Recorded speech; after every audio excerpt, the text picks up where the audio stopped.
दोस्तों इस समय का सबसे बड़ी न्यूज आपको बता दूं कि पवन सिंह का एक गाना का पोस्टर रिलीज हुआ है, जो गाना का नाम है पांचे के नाचे अहिया। आपसे बता दूं पब्लिक इस गानों के बेसब्री से इंतजार कर रही है। आपसे बता दूं ये गाना का पोस्टर जब से लीक हुआ है तब से तरह तरह के विवाद चल रहा है। जो पवन सिंह का बर्थडे स्पेशल गाना है, आपसे बता दूं कि स्पेशल गाना ये पवन सिंह का जो बर्थडे है इसी पर रिलीज किया गया है और आज का डेट में हो सकता है कि छूट जाए आज का गाना। आज का जो मतलब आज का दिन में ये गाना रिलीज हो जाए, हो सकता है, क्योंकि ये गाना बेसब्री से पवन सिंह के जितने भी ऑडियंस है बेसब्री से इंतजार कर रहे हैं। आपसे बता दूं इस गाना में बहुत ज्यादा एक क्वालिटी है जो पवन सिंह स्वयं बताए हैं और इस साल का सबसे पहला गाना ये निकल के आएगा जो पवन सिंह का बर्थडे पर स्पेशल सॉन्ग शूट किया गया। आपसे बता दूं पवन सिंह का नाम से एक ब्रांड वाला गाना भी बना है। जी हाँ दोस्तों, पवन सिंह के नाम पर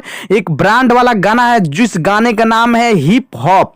जी हाँ दोस्तों, आपसे बता दूं पवन सिंह के जो बर्थडे है स्पेशल गाना ये बनाया गया। जो पवन सिंह के जितने भी चाहने वाले हैं वो गाना ये बनाए हैं और आपसे बता दूं आज का डेट में 7 बजे ये गाना रिलीज किया जाएगा। हिप हॉप सॉन्ग है। आपसे बता दूं पवन सिंह के मतलब पवन सिंह के नाम पर ये गाना गया है, पवन सिंह ब्रांड है, ऐसे मतलब टाइटल का इस्तेमाल किया गया। आपसे बता दूं ये गाना यूट्यूब पर आने के बाद बहुत ज्यादा बवाल मचाने वाला है। पवन सिंह के जितने भी चाहने वाले हैं सारे गाना सुन के बहुत ज्यादा खुश हो जाएंगे, लेकिन पवन सिंह के काम से पवन सिंह के नाम से जलने वाले हैं उन लोग को फटने वाला है, इसलिए कि ये गाना आज के डेट में 7:30 पर रिलीज किया जाएगा। जी हाँ दोस्तों, आपसे बता दूं पवन सिंह का स्पेशल सॉन्ग गाना पवन सिंह के नाम पर गाना गया है, आज ही की डेट में रिलीज होगा। क्या आप पवन सिंह का फैन है तो इस वीडियो को ज्यादा से ज्यादा शेयर करिए। चैनल पर नए होंगे तो चैनल को सब्सक्राइब